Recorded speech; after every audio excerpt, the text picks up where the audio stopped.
再来看一桩交通事故，这是发生伫桃园市大园区滨海路3段，今仔日早起呢是来发生一件死亡的车祸。这是一个76岁的老阿嬷，和一台连接车甲交过。警消人员到场的时阵，这人已经明显死亡，详细的原因今嘛是还阁需要调查。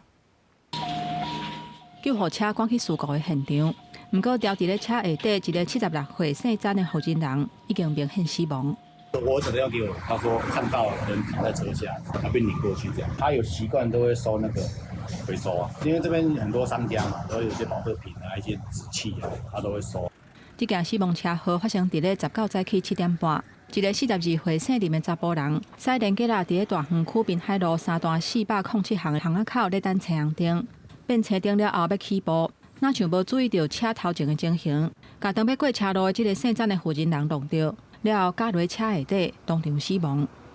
于绿灯起步时未注意前状况，撞上过马路之真姓妇人，导致真姓妇人卷入车底，现场明显死亡。